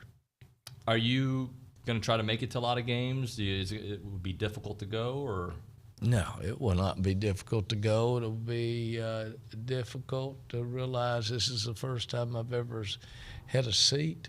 I've never sat down at one of our games in 19 years. So I'm always standing up coaching, making jokes with the officials, teaching my team, then coaching my team, listening to the crowd, just how they get involved, watching the yell leaders, watching the hullabaloo band, watching the dance team. I'm going to sit down and I'm going to enjoy watching, and I will not be second guessing. you're second guessed all your life, then all of a sudden now you become America's fan. Yeah, you might know more than that person next to you. You might understand why Buzz or Joni or Jimbo's calling a play, because sometimes they're 2 to 3 plays ahead. Right. They have to go in a progression. So you learn to think like a coach and appreciate what coaching is, and it's about teaching first. Gary, when you walked in, we talked a little bit about SEC Media Days, and you were like, we're beyond the Jimbo Saban stuff. Next week it's going to be conference expansion, and we're in the middle of it right now with the Big Ten. It'll be conference expansion. It'll be NIL talk, words. The coaches will speak among themselves very quietly, not to the media, on how they're handling it or how people are handling it for them. It's something that younger coach is more ready to handle than I would be able to handle. The portals were hard enough handling the last 3 to 4 years. Now the NIL is just something that I'm not necessarily saying I believe in it. I believe in taking care of the student athletes the best way possible. I believe in everything should be better in every sport, from equestrian on to football. Sure. But at the same time, I'm not the person to take us into that next century of what we're going to go through. I want to look back at the next 7 to 8 years and see what changes have been made into the game, where it's not just I wanna. When I talk to a recruit on the phone, I don't want to be talking to the recruit's agent on the phone before. I'm talking about high school kids, not college kids. High school kids. High school kids with agents. And then it'll filter down to 7-on-7 football, and it's going to filter down to Little League and the whole 9 yards. I'm not your person. I'm ready to enjoy the game. Gary, somebody needs to take over, though. And there's the fact that all these changes have happened over the last 12 months with NIL, and then you can transfer whenever you want. There needs to be some kind of governing body, and that's maybe the problem, because the NCAA doesn't have the backbone. Commissioners are worried about their conference, but something has to give for the health of college sports. It does, and I think it's going to have to start with Congress. It cannot just be a few ex-football players or basketball coaches get together, because everybody still has agendas, and they're loyal to the programs or the area of the country that they grew up in. The ADs, it's hard. They're able to speak the word and put it out there. The narrative is there, but at the same time, it's going to take Congress. But Congress can't get out of their way with a lot of the other stuff that's going on, whether it's abortion or border wall or Ukraine or bringing Brittany Griner back home. There's just so much for so many people. Mm-hmm. To be able to get it down, but I think it's going to be above the NCAA to get this thing right. And I don't believe necessarily breaking off from the NCAA is the answer. Then once you break off and you take 60 schools, then you're going to have 5 or 10 more trying to get in. Right. Or what are you going to do about the Vanderbilts or the Rice or the Northwesterns or the Harvards of the world that are very good academic schools as well as good athletic schools? We just have to get a better version of what we have. Last thing for you, because I know you're a Cowboys guy. This is going to be their year. Do you feel good about it? It's never their year. We're always next year's champions. Okay? A lot of it also depends on injuries. Yeah. All that free agency thing, it just comes from free agents, goes down to college. Now it's going to travel teams and everything like that. But I hope so. I'm not sure how much better Washington's going to be in the league, and I always worry more about Philadelphia before I even start thinking about the Giants or whatever. Hey, I brought you a thing Yes, right sir. here in 12th Man Magazine. I'm going through all the stuff. Yeah. This was my second year here. I don't know if you can pull that up to see how far Texas A&M has come. It's Billy Gillespie's first year, Franchione's second year, Bill Byrne, our AD's second year. Look where A&M was in basketball and football at the highest level, and look at where we have been and where we're going to be able to stay. Look at this. It's a Big 12 men's basketball postseason appearances since 1997. Talking about the men's side, 0 for Texas A&M, 0 for the women. It says Big 12 bowl appearances since 1996. 1 BCS bowl for, 5 for Texas A&M, 1 BCS. So that just and to where we are right now. This is great. If we can get this camera, you can see it a little bit better there. This is excellent. This is awesome. But the 12th Man Magazine, I thought, was one of the best things we had going back then. You used to have 32 issues a year. Yeah. And I wish they would bring it back under a different format if they have to. Maybe it was too costly, but it was very informative. And it kept, with everything that's going on now, I mean, we need to be more informed to be able to make the right decisions as fans on what we're backing, what portal, what NIL, what library fund that we can donate money to, or to our churches and everything. Right. We need to be better informed, but the 12th Man Magazine was doing a good job helping us grow the sport and grow the funding that it takes for A&M. Just look at what's going to happen with Aggie Park going on. Yeah. Johnny's going into the Hall of Fame on Labor Day weekend, and everything is going forward. Gary, we appreciate you, sir. I hope you come back often. Thank you. Thank you very much. That's the great Gary Blair here in studio. When we come back at Open Segments, TexAgs Radio. I'm Chelsea Reber with your community calendar on the Zone. The Texas A&M School of Public Health invites you to a COVID research seminar Thursday evening from 5:30 to 7 at the Brazos Center. BCS Habitat for Humanity is hosting its annual Bowl to Build tournament on Friday, July 15th from 6 to 9 p.m. at Grand Station Entertainment. Space is limited, so go online to habitatbcs.org to learn more and sign your team up today. Local law enforcement agencies are participating in a rowing competition to raise funds to support the Sexual Assault Resource Center. Battle of the Badges is Saturday, July 16th at Row House College Station. The event is open to the public. Visit sarcbv.org. For more information about becoming a master gardener, visit brazosmg.com. Sign up now for the Zone All Access email newsletter. Find out the guest lineups, the giveaways, and take advantage of exclusive contesting and deals. Sign up now at zone1150.com. That's your community calendar. I'm Chelsea Reber on the Zone. Swing free all summer long at Big Shots Golf. Get your Hot Shot Summer Pass and enjoy perks you won't want to miss. With the Hot Shot Summer Pass at Big Shots Golf, you'll get 2 hours of tee box time for up to 6 people per day. Plus, kids 12 and under eat free on Mondays, and you get special summer perks valued up to $200. Get the Big Shots Golf Hot Shot Summer Pass today while supplies last. Buy yours today at bigshotsgolf.com or swing by.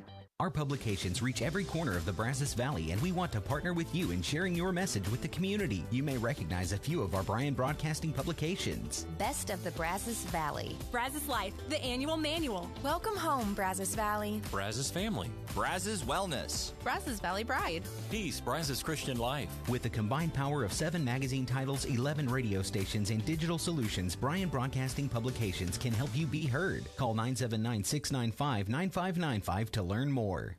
There is a weekend in July where the baseball world revolves around a village in upstate New York. Baseball Hall of Fame induction weekend in Cooperstown is an unforgettable experience full of family-friendly activities and priceless moments.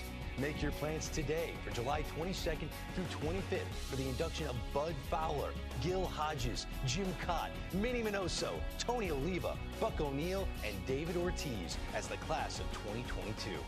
Visit baseballhall.org today for the Enter now at zone1150.com and you can win a Texas Summer Survival Kit presented by Field of Family and the Smokin' Aces barbecue team. Impress the guests at your next backyard barbecue when you serve locally owned, locally grown premium beef from Field of Family. Order online today at shopfieldofamily.com. Enter now. You can enter once a week, once a day, Thursday through Saturday. Enter every week to play. Enter now at zone1150.com.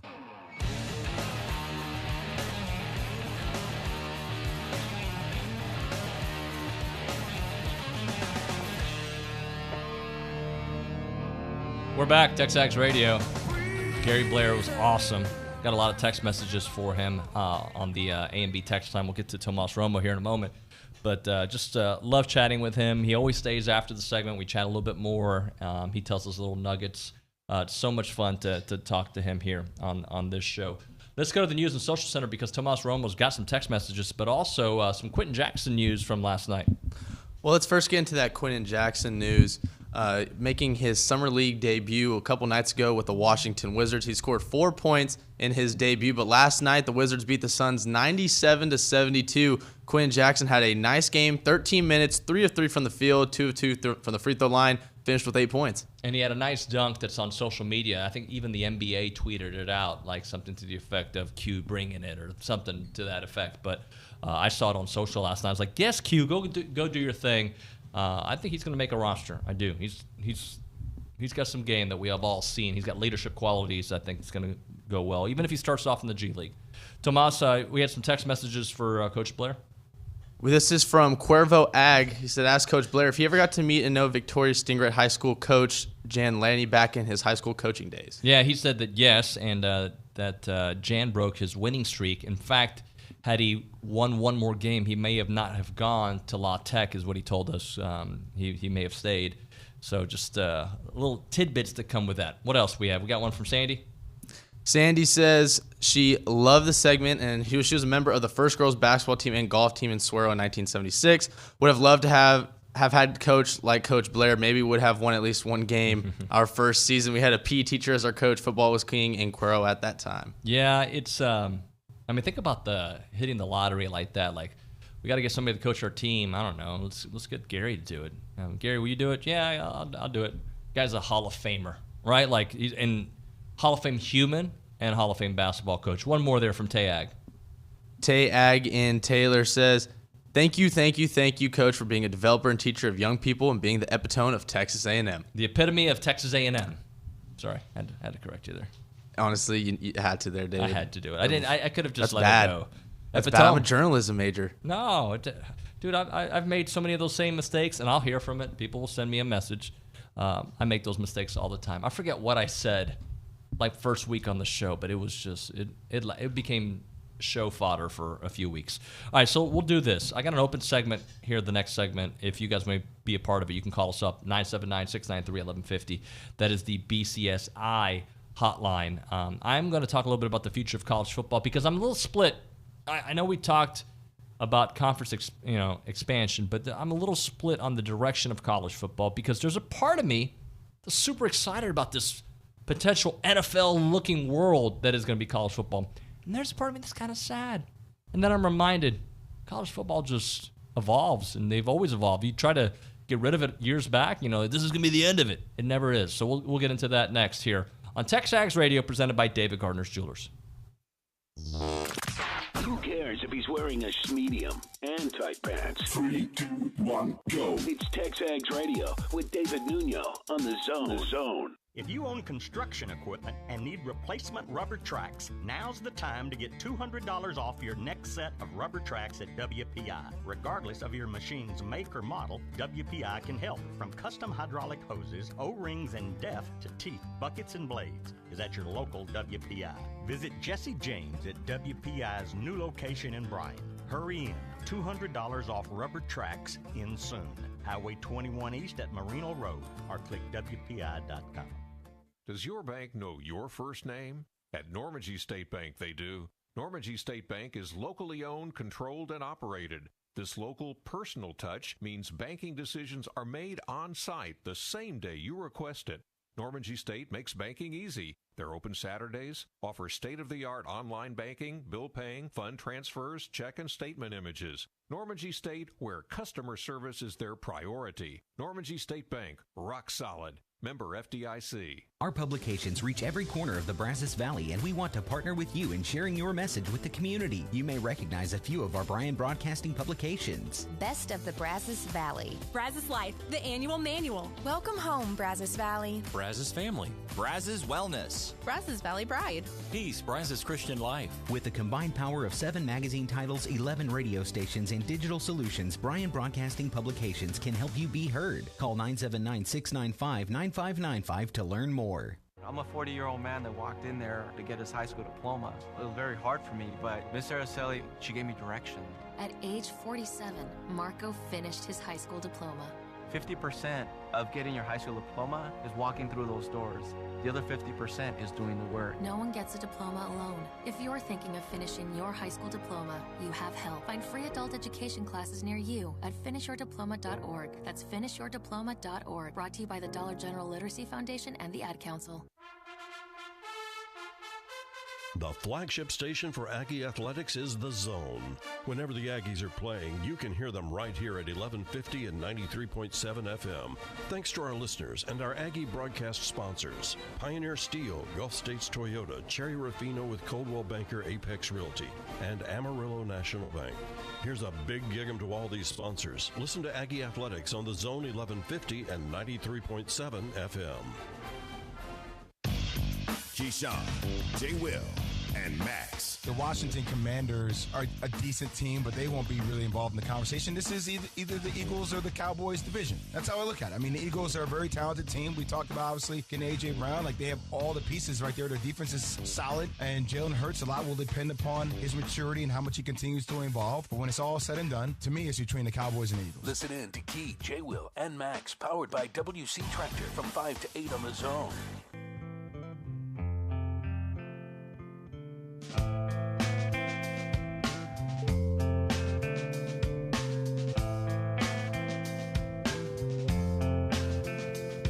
And we're back. It is TexAgs Radio. We are presented by David Gardner's Jewelers here in the Rollo Insurance Studio. Appreciate everybody listening in. Next week, our road show brought to you by Wings and More. It's good stuff there, by the way. Whiskey Wednesday. Every Wednesday is Whiskey Wednesday from 2 p.m. to close with their $4 Crown, Jack Daniels, Jim Beam, and Fireball. Wings and More on University Drive. Appreciate them. All right, guys. So let's talk a little bit about the future of college football. I don't know if you're like me, but like I'm split. Like I'm kind of excited about this little NFL world that college football's headed. 40 teams, like it's the marquee brand. Our team is in it, right? I love that. It's but I hate it too. I hate a lot of the things that are happening too, but I'll get used to it. You always do. College football's gone through changes before. Looking at it from a Texas A&M perspective, it's got me thinking. So, like, what are the reasons we love college football? Let's just throw out some ideas. You've got upsets, right? We love that. Appalachian State, Michigan, right? We love the upsets. What was some of the other notable ones? You know them. We love upsets. We love the regionality of it, right? Like, especially when there was like the Southwest Conference and the Southeastern Conference, and the Pac-10 back in the day. Like it was very regional, but we've evolved to the Big 12 and then the SEC's even bigger expansion. What else do we love about it? History. We love to brag to our friends. Like when you are a fan of a pro team, pretty much everybody at work, not always. If you're a Texans fan, you're a Texans fan, you're a Cowboys fan. You'll find Cowboy fans in every city, Yankee fans in every city. But for the most part, the whole city is there. College is different, right? A&M's got a huge fan base in Houston. But there are a lot of Longhorn fans. There are Baylor fans. There are TCU fans. There's U of H fans, right? So, like, going to work and water cooler talk and, like, Aggies, what up? #1 recruiting class. What? Like, those are all part of what we love about it. Some of the other things we used to love, which, by the way, things are changing. From a recruiting perspective, if you had a couple good recruiting years, that third year could be special, right? Like, hey, Jimbo year 3, Jimbo year 4, Jimbo year 5. It's going to be special. And while that still appears to be the case, we live in a different world where there's no guarantee. The number 1 recruiting class could be taken away from you in an instant, right? Things are changing with the transfer window and NIL and it used to take, a new coach takes over. By year 2 or 3, it's when he'll have his say. Now with transfers, it could change tomorrow. It's very possible that Miami, who went 7-6 last year, could really be an 11-win team. They could also be terrible, some of the guys they got, but you don't have to wait for guys to develop. What I don't like about it is that a guy like Connor Wegman, you would say, all right, we got him. We got Max and Haynes for now in a couple years. But at some point, Connor's got to start, right? That's all part of some of the things that is ugly with college football. In the NBA, they changed the rule, but you would think if you got a guy, now you at least get him for 1 year. But they've been taking high school kids forever, right? So, in Major League Baseball, you have, you could be drafted as an 18-year-old and go straight to the minors or, some few cases to the MLB. But, for the most part in football, you would have guys for at least 3 years. Well, again, transfers don't necessarily have that for you. This transfer era allows things to be remedied and taken away from you quickly. So some of the give and take that we have here. Some of the stuff that I don't like about the direction that we're going, though, is rivalries are kind of being altered. It looks like A&M and Texas are going to start playing again, and that's cool to have that rivalry back. But with all this the fact that you're going to have a Big Ten rivalry with a guy from the West Coast and the Big Ten, Penn State, UCLA, does that do anything for anyone? The fact that Oklahoma and Oklahoma State aren't going to play anymore, I'm not saying that you have to care about those programs, but that's part of the charm of college football, right? This regional matchups, your border skirmishes. Some of that is going away. It's what makes college football fun and cool and elegant and, the regional roadies. When you are in the SEC, those are all drivable distances still. Not as close as, when it was the Southwestern Conference or even the Big 12. But, going to Mississippi is not bad. Going to Alabama is not bad. Going to Gainesville is not terrible, right? It's not great. I just did that drive. It's not fun, but it's get there and, morning, be there 10 hours. Fine.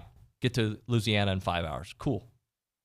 But, so some of this stuff happening with West Coast and there's no way in a world, and I don't think it's going to happen, but that Oregon makes sense in the SEC. It doesn't even make sense with the Big Ten, right? The distance that these schools are having, to me, I have an issue with it.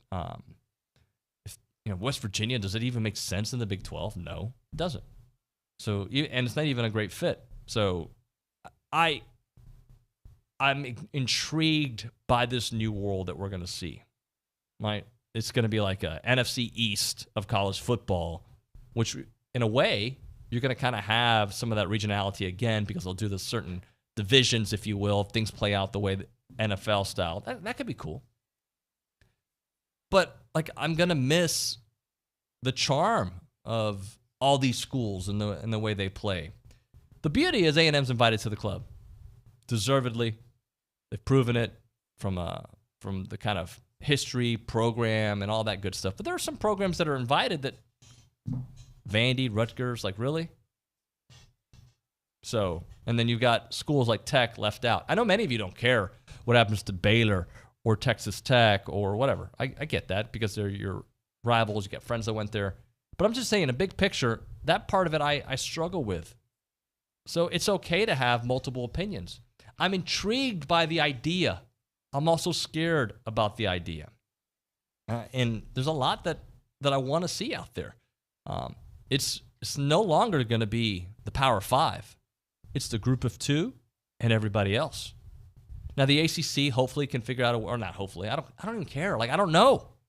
I don't know what that means. The third conference?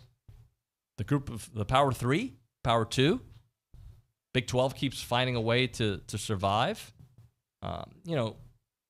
Our group of two technically doesn't have to add anybody more, but with 16 in the SEC and 16 in the Big Ten, you probably add another 8. All right? That means somebody is probably left out in the cold. Oregon, who's been to a national championship game, are they left out? Potentially. But before I get on board with any of these changes, what I need to see is leadership. What's the leadership going to look like? Because I think leadership and direction, because right now you just got conferences, it's Game of Thrones out there. You're making moves so the other conference doesn't make a move. It's not like the SEC needs to add a Clemson, but they don't want Clemson to go to the Big Ten either. So, you're making these power moves. Who runs it? Who do the schools answer to? Who are the bosses? We've all taken, and by the way, all this sounds cool in theory. We've all taken a job. I would assume all of us have taken a job that it sounds good in theory. All right, I'm going to get more money, a company car, company cell phone. The commute to work is only 15 minutes, from home to work, 15 minutes. All sounds great. Then you get there, and you're like, these new bosses suck. And I got complications with coworkers, and things take forever to get done, more traffic. 3 months in, you realize, I don't know. Now, things worked out for A&M going to the SEC, but I'm just saying, these kind of things are the question marks that I have that while I'm excited about the future, I still withhold, judgment on it. But I was doing some research last night, and there's a famous John McCaco, the Hall of Fame coach from USC. And he was asked back in the day when they had to reduce scholarships from 105 to 95. Remember, we're at 85 right now. Mark this day on your calendar. This is the day that ruin of college football. It will only go downhill from here. College football evolves. It expands. It figures it out. There's definitely an execution from it, evolution from it. No doubt about it. Let's go to the BCSI hotline. Brad in Lufkin wants to chat a little bit about it. Brad, welcome to TexAgs Radio. How you doing, sir? Hey, good morning, David. How are you? Doing well, sir. Good morning. Hey, so I wanted to bring up a point, and Roy May made this statement on the fan show last Friday, and I think it was a great point. I had not heard this from anybody, but I was thinking about UCLA and USC because when the report broke they were going to the Big Ten, I'm like, this is so absurd because geography doesn't even matter. But in a way, it does have to matter for the basketball and the spring sports because that travel and the amount of time that those student athletes that may be majoring in something more important are going to miss is absurd. And this is where I think that this is ultimately for football and football only. So why can't we do a situation, and maybe it'll evolve this way, where this just becomes for football only in terms of the conference expansion for a lot of conferences. Not all, because I think Texas and Oklahoma will ultimately play everybody in the SEC. But like for USC and UCLA, they could do the football travel because they can, it's just maybe 3 or 4 times a year, and they can make about 3 or 4 days out of it. And then the spring sports stay in the Pac-12, they're original members because, if you're UCLA softball, Big Ten doesn't even hardly play softball.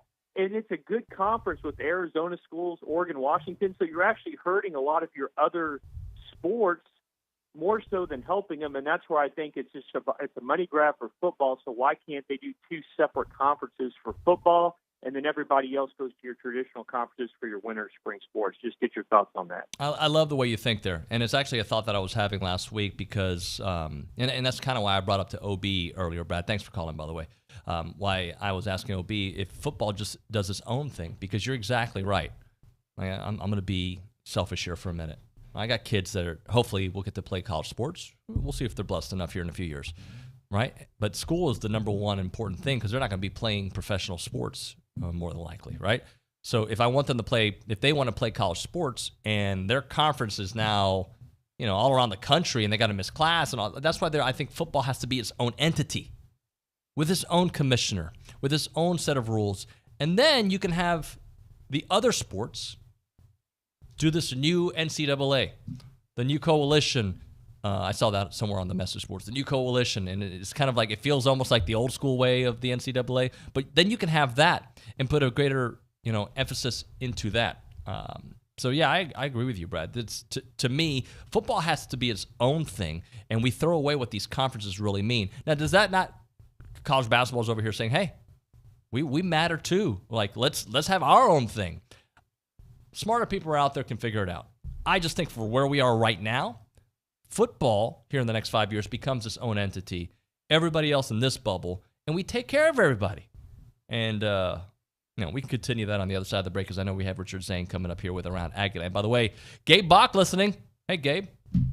We miss you here, buddy. We'll talk to you soon. Thank you so much for your words there on the text line. He was enjoying the segment. All right, there you go. Gabe Bach liked it. Stamp of approval here on TexAgs Radio. When we come back, Around Aggieland with Richard Zane. I'm Chelsea Reber with your community calendar on The Zone. Shop for Casa Kids, which runs through July, provides back-to-school clothes for kids in foster care in all 7 Brazos Valley counties. Find more information and drop-off locations at vfcbrazos.org. The Keep Brazos Beautiful Annual Awards Luncheon is Thursday, August 11th at the Hilton in College Station. To purchase tickets or for sponsorship info, email allison@keepbrazosbeautiful.org. The Bush Library invites you to a summer film series featuring Invictus, Friday, August 12th by the pond. Games and food start at 7. The movie begins at sunset. Find out more about current and upcoming events and exhibitions at the University Art Galleries in the MSC. Go online to uart.tamu.edu.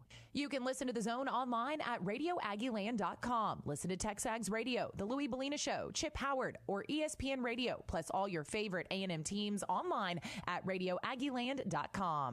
That's your community calendar. I'm Chelsea Reber on The Zone. You know us through the Aggie Ring and our work helping current and former students. You also know that we work to uphold our traditions and help bring Aggies together around the world. We are the Association of Former Students, and it's our mission to provide resources, support programs, and cultivate the experiences that you know and love.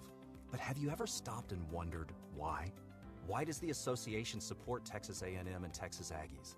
Why are we always here, there, and everywhere for the Aggie Network?